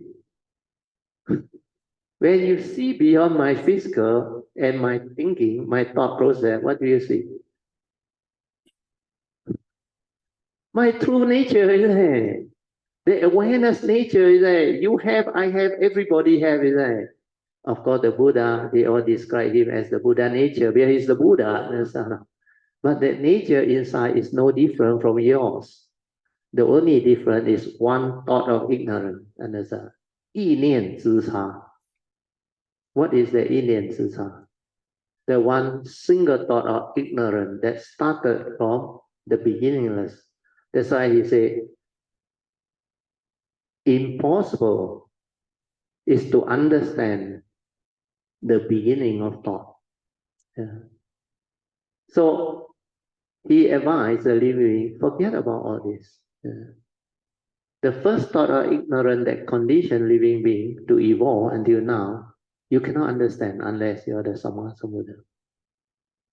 So all this is what you need to understand. Awareness is to develop the ability to see beyond the form, beyond the mundane mind, and see your own true nature. When you see your own true nature, this one got no words, no concept, no aggregates of mind, nothing. Then we are no longer different, isn't it? That's why we can become one, the oneness nature. And that is the unconditioned when you develop the wisdom and the form and mind cease. And this is what the Buddha is trying to teach you. Not all those knowledge that you read in all those funny books. We have a lot of Dhamma, like, wow, full of Dhamma, the Dhamma everywhere. But not applicable to understanding life, to developing the wisdom, to transcend all this. If you are still trapped in form, means if the external phenomenal world of form and consciousness still have power over you, then you are trapped. Do you understand? You cannot break free. To break free, you have to see beyond form, beyond thought. Just like I already told you, you see form. Then you develop the mindfulness and the awareness to see the unreality of form. Like I told you, dependent originating, condition arising, not what you think. Then how do you know form? The image, mental image. That's why it's not real. That's why the unreality of form. Then when I can see form with my awareness, I can see the unreality of form because I saw the manifestation. Then I can see beyond form. True or not? Means form has got no more power over me.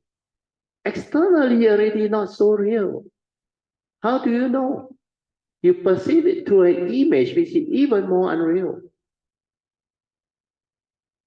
Then why do you hold on to it, cling on to it and give meaning and argue over it and develop all the affliction over it?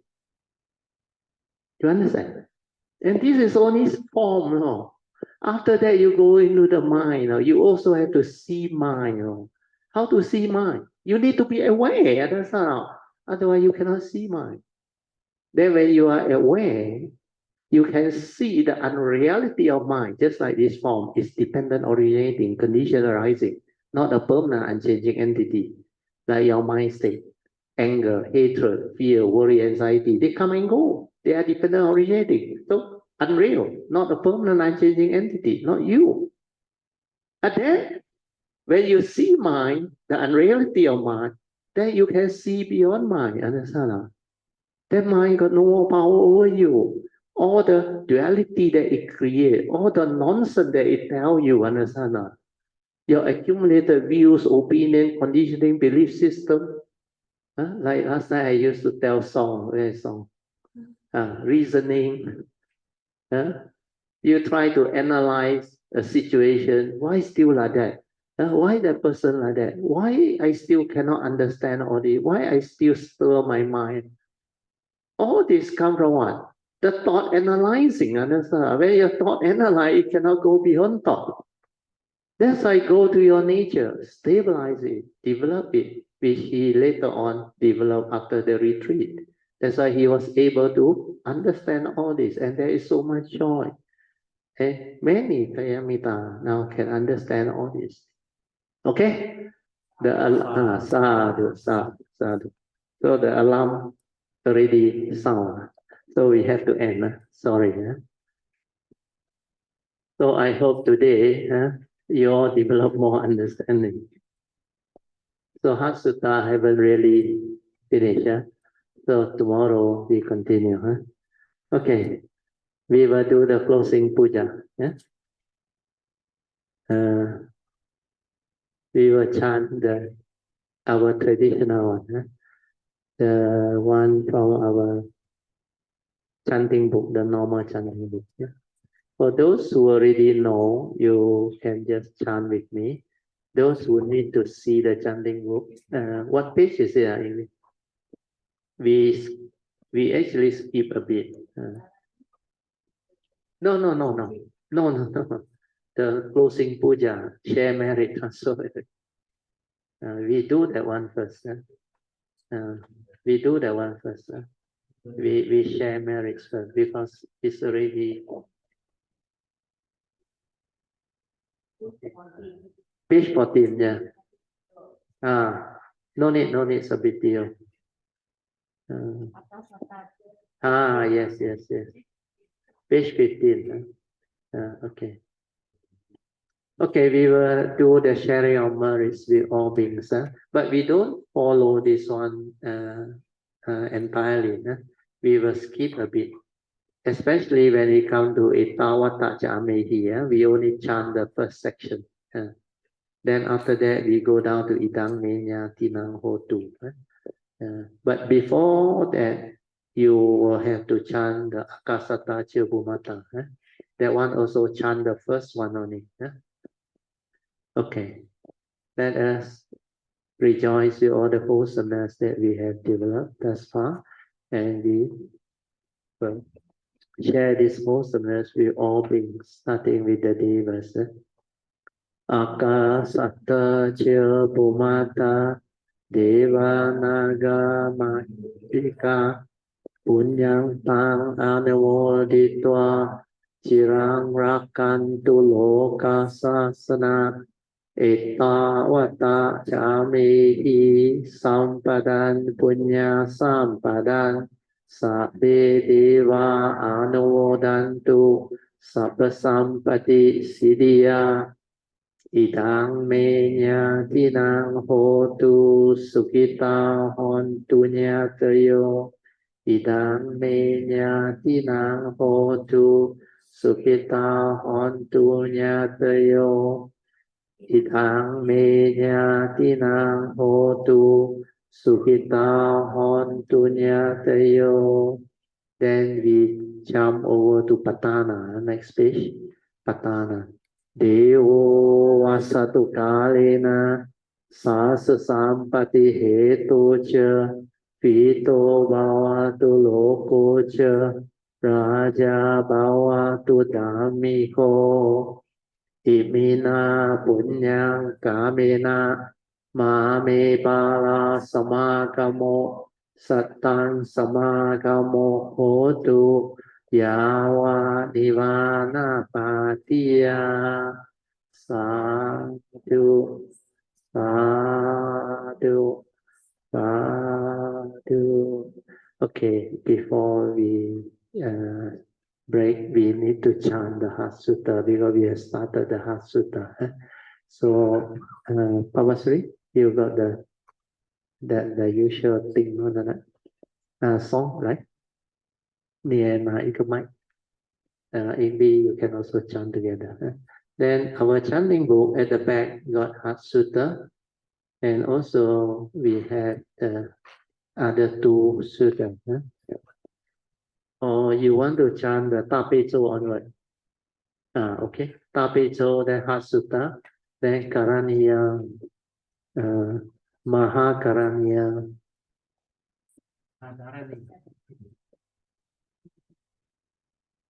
Mahakaruna Dharani Sutta, all three, one time each. Okay. Okay. Those who know how to chant, you can chant together. The normal chanting book is page 19 onward. The retreat one is 61 onward. Yeah, Tape Zhou. You want me to think for you or Pamasuri think? I think then you all start. Okay, let us recite together.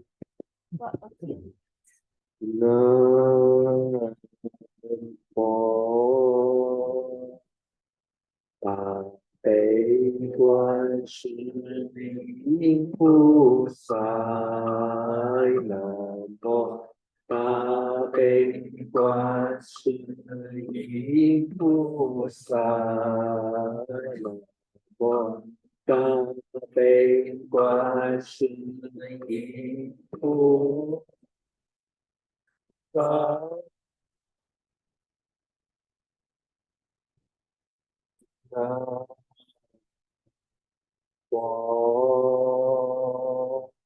Lại tan ba có lại yên mãn no liền của lục xe đi xuống hoa lại yên phú thị sa to của yên mô hơ sa to của yên摩诃迦卢帝迦耶安萨婆剌法依苏丹那般谢南无悉吉利多伊摩阿利耶婆卢揭谛是佛来能作佛，南无南来净心，悉利摩诃盘多萨地，萨婆尔多多输盆。20因萨婆萨多，南无婆萨多，南无婆揭摩法可多，但知他阿婆卢心，如家庭下罗心，依悉利摩诃菩提萨埵。萨婆萨婆摩悉摩悉利多语，居卢居卢揭摩，度卢发舍耶帝，摩诃发舍耶帝，陀来陀来帝利利。是佛来耶，则来则来，佛方佛来，目的利息，则来则来，阿来生佛来舍利，法所法身佛来舍耶，不落不落。所来所来悉利悉利，诸罗菩提耶菩提耶，不陀耶不陀耶，弥帝耶那来净心，依利舍利难，婆耶摩萨。悉多耶萨婆诃，摩诃悉多耶萨婆诃，悉多弥揭盘巴耶萨婆诃，南无净斯萨婆诃，摩来那来萨婆诃。悉来生阿弥天天萨婆诃，萨婆诃阿悉多耶萨婆诃，则即来生悉多耶萨婆诃，佛陀摩揭悉多耶萨婆诃。南无净斯般伽巴耶萨婆诃，摩拉提僧伽巴耶萨婆诃，南无阿弥陀佛，南无阿弥陀罗揭谛娑婆来耶萨婆诃。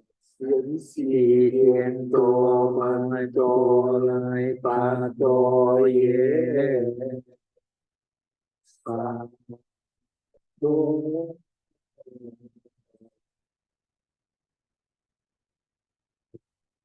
是的。揭谛揭谛波罗揭谛波罗僧。揭谛菩提萨婆诃，揭谛揭谛波罗揭谛波罗僧，揭谛菩提萨婆诃，揭谛揭谛波罗揭谛波罗僧。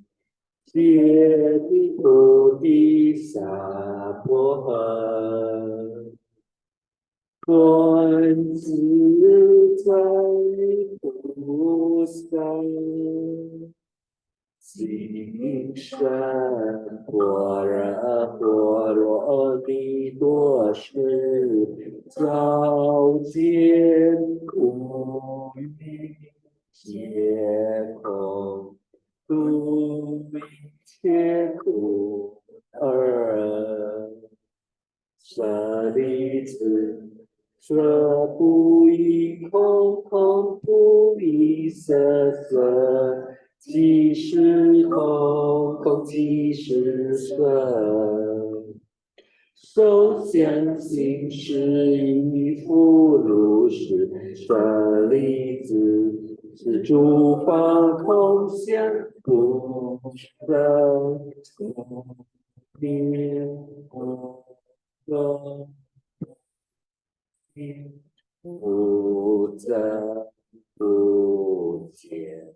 是故空中无色无受想行识，无眼耳鼻舌身意，无色声香味触法，无眼界乃至无意识界，无明亦无明尽，乃至无老死亦无老死尽，无苦集灭道无智亦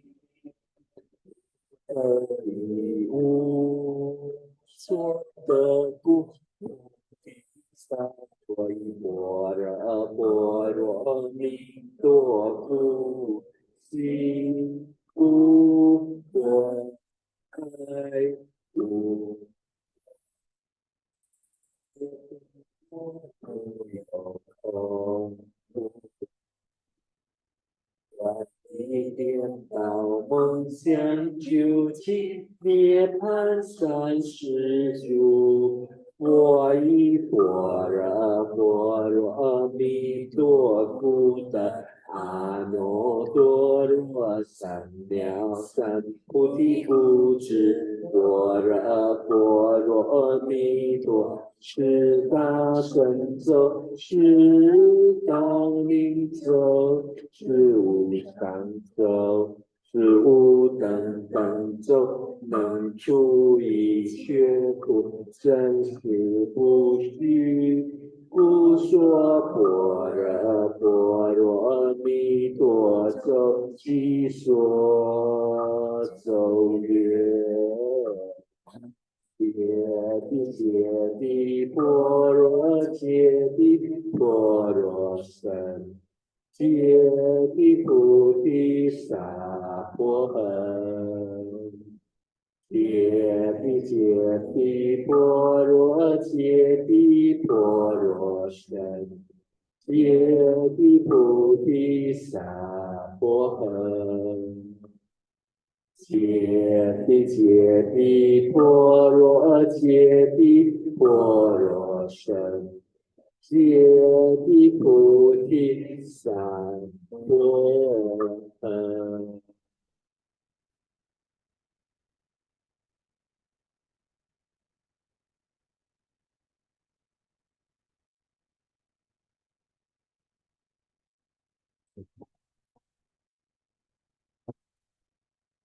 DHARANI 啊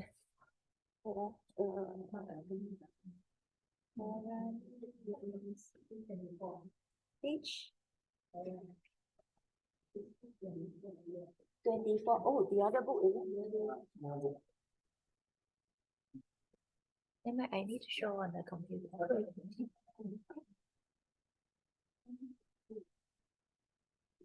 Uh, 60.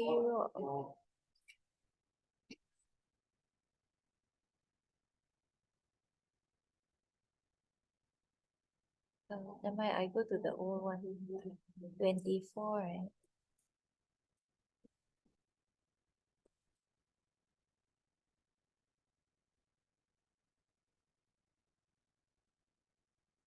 Okay.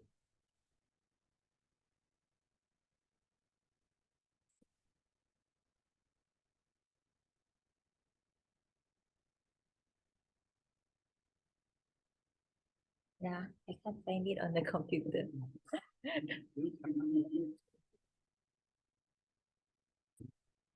我需要收在这里，这是就是大悲咒在上，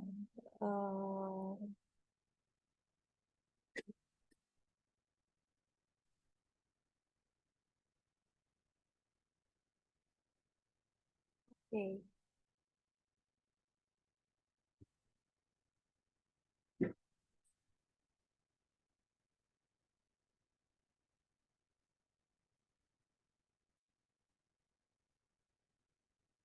Okay.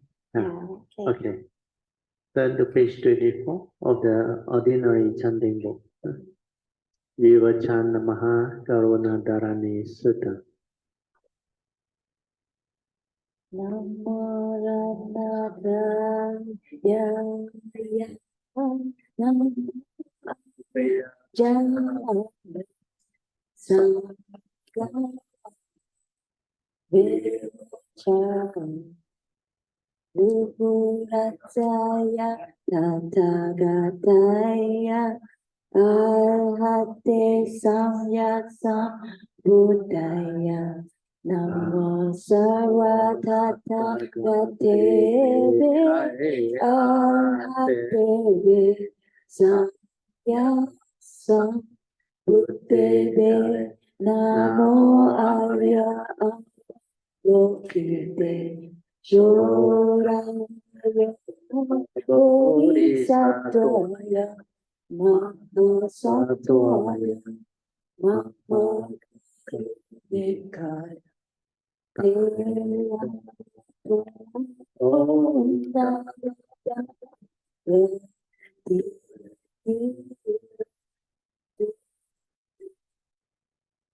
Itiwam te jaya vitam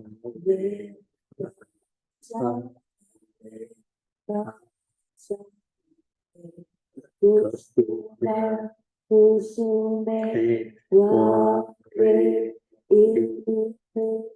Itte Zola Apanaye Shoha. Okay, good.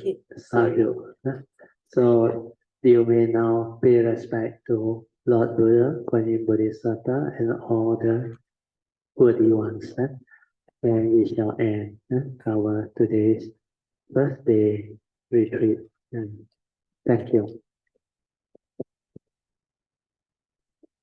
After setting your cushion, you have to keep and move it to the side. Tomorrow you can arrange it back. I also have to keep mine because Pasan Supu will come early morning. Express gratitude today by the most wonderful Dharma teaching for us. As Sadhu, thanks.